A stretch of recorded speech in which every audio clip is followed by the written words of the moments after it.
My name's Tom Alsop, and today I'm going to show you some simple footwork patterns that will allow you to make better adjustments while you're at the net. There's a lot of people out there who may hit good volleys when the ball's in the right place, but can you hit good volleys? Can you make the right adjustments when balls are coming in awkward positions? I'm going to show you a very simple way of being able to do this. The first move is to be able to step with your opposite foot. So when you hit a forehand volley, you step with the left foot. When you hit a backhand volley, you step with the right foot. And you try to synchronize those movements. So your step and your hit come at the same time. What we don't want is the step to come before the hit.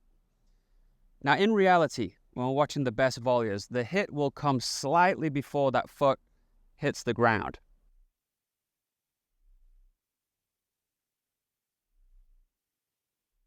Then you're using your weight to move into the shot, and you'll get a little bit more power.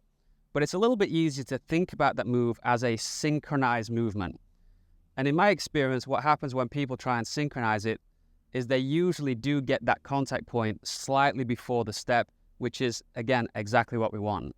I usually find that people can do these movements and they find them quite comfortable. The trouble they have is when the ball's coming a little bit closer to your body, people struggle to be able to get out of the way of the shot. But you can use the same footwork pattern.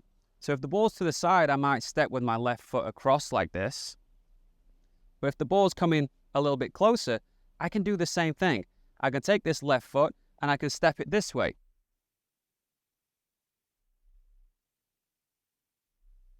So no matter where that ball is, I can just step onto my left foot. This will close space. This will create more space. And this is how you make those adjustments when balls are coming at you. It's the same on the backhand volley. Can step across, but if the ball's coming at me, take this same leg, right leg, and step it forwards and away from me, and this is going to allow me to create a little bit of space.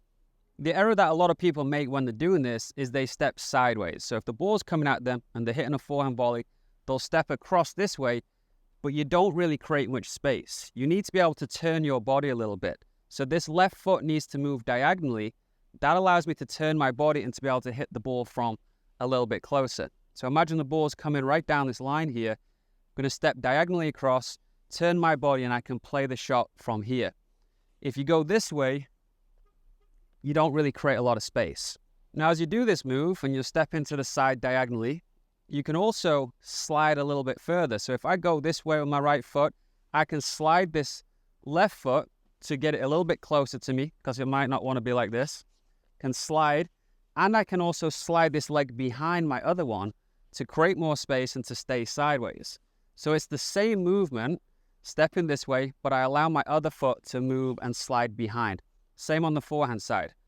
Diagonal step, slide this back leg, and if I really need to, I can move even further, slide right behind, and create a lot of space.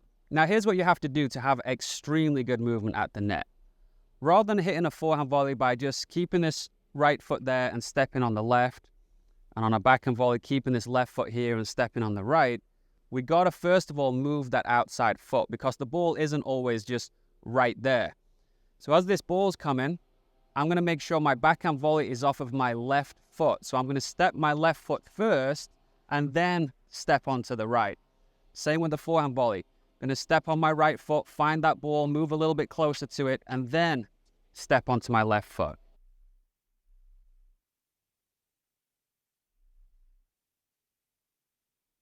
So if you get a ball that's floating high and you have a lot of time, move your feet, line up this outside foot, and then time that step. Where people go wrong is, yes, they're comfortable doing this move, but when the ball comes a little bit slower, they just step onto this foot and they end up being early on the shot. They've lost all that momentum, then they just start swinging their arm to generate that power. You need to still time that movement. So move your feet around, set up this left foot and step onto that right at the right time.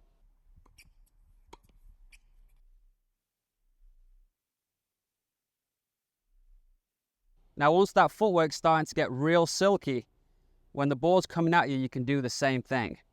If the ball's coming at me and I hit a backhand volley, instead of just moving that right foot to the side, I can move the left foot first and then the right foot. That's going to give me a little bit more power.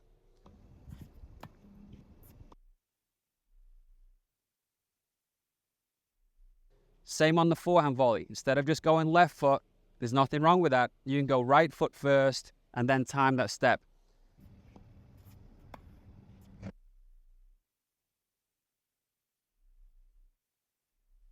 It's very important that you can do this when you're moving in from the baseline. So if I start back here, I'm moving in, this ball's coming at me, I'm going to go left foot, right foot. Ball's coming at me and I'm hitting a forehand volley, I'm going to go right foot, left foot. So that movement becomes very important when you're on the move and you're coming into the net. I hope you got something out of that. Let me know in the comment section below. I love reading the comments and responding. Also, make sure you like and subscribe. Obviously, it helps to grow my channel. If you're looking for another great video on the volley, check this one out.